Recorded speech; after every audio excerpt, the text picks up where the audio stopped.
Hi hello అండి అందరికీ. ఈరోజు స్పెషల్గా రోటీ గోంగూర పచ్చడి ఎలా చేయాలో చూద్దాము. గోంగూర పచ్చడి నోటికి బాగా రుచిగా ఉండిద్ది. ఇలా ట్రై చేస్తే ఎలానో చూద్దాము. ముందుగా టమాటాలు పచ్చిమిరకాయలు శుభ్రంగా కడుక్కొని కట్ చేసుకోవాలి. తర్వాత గోంగూర మంచిగా వాటర్లో క్లీన్ చేసుకున్నాక ఒక కళాయి తీసుకొని దాంట్లో గోంగూర వేయాలి.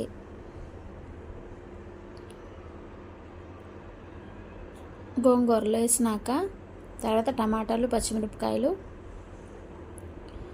వేసుకోవాలి. తర్వాత కొంచెం వాటర్ వేసుకొని ఇలా ఉడకబెట్టుకోవాలి. మంచిగా ఇలా లో ఫ్లేమ్లో ఉడకబెట్టుకోవాలి.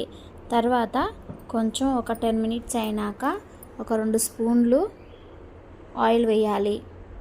ఆయిల్ వేస్తే ఆయిల్లో మగ్గితే పచ్చడి చాలా బాగుంటుంది. ఇలా లో ఫ్లేమ్లో ఉడికించుకోవాలి. దగ్గరకు వచ్చేలాగా ఎక్కువ వాటర్ వేసుకోకుండా తక్కువ వేసుకుంటే పచ్చళ్ళలోనే విటమిన్స్ ఎక్కడికి పోకుండా పచ్చళ్ళలోనే ఉంటాయి. దగ్గరికి ఇలా ఉడకబెట్టుకోవాలి. బాగా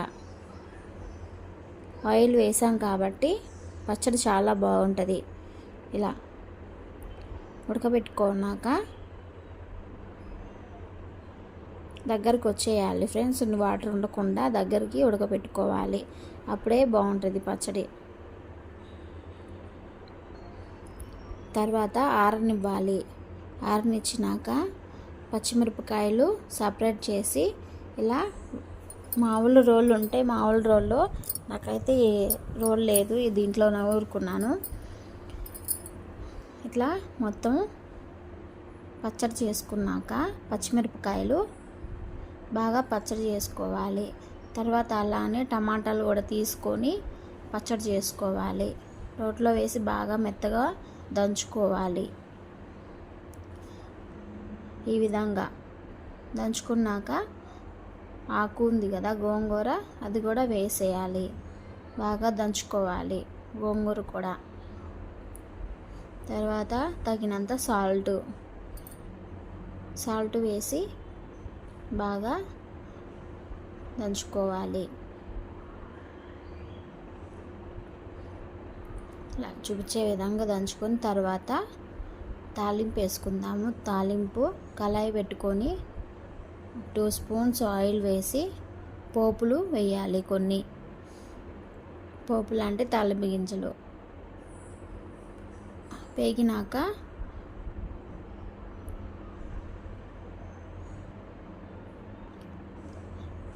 ఉల్లిపాయలు వేయాలి. ఆనియన్స్ కొంచెం కట్ చేసుకొని ఆనియన్స్ లైట్గా వేగనివ్వాలి.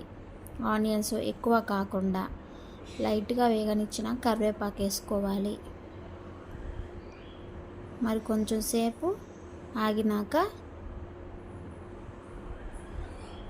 లైట్ గోల్డెన్ కలర్ వచ్చేంత వరకు వేగనిచ్చుకొని పచ్చడి ఉంది కదా రోటి పచ్చడి, ఆ రోటి పచ్చడి తాలింపులో వేయాలి. ఒక 5 మినిట్స్ అయినాక తాలింపులో వేసి 5 మినిట్స్ కొంచెం ఉడకబెట్టుకోవాలి. బాగుంటుంది. ఇట్లా చేసి చూడండి ఫ్రెండ్స్, చాలా బాగుంటుంది. అన్నంలో నెయ్యి వేసుకొని పచ్చడి వేసుకొని తింటే చాలా బాగుంటుంది. ఒకసారి ఇలా ట్రై చేసి చూడండి. 5 మినిట్స్ ఉన్నాక ఉడకబెట్టుకున్నాక దించేసుకున్నాక పచ్చి ఉల్లిపాయలు వేసుకోవాలి. పచ్చి ఉల్లిపాయలు వేసుకుంటే వేరే టేస్ట్ ఉంటుంది. పచ్చి ఉల్లిపాయలు వేసుకుంటే ఇంకా బాగుంటుంది. తర్వాత సర్వ్ చేసుకోవడమే గిన్నెలో. చూసారా చాలా బాగుంది. ఇలా చేస్తే అన్నం కూడా ఎక్కువ తింటారు ఫ్రెండ్స్. ఒకసారి ఇలా ట్రై చేసి చూడండి.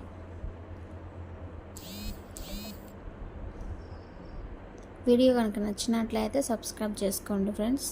Thank you.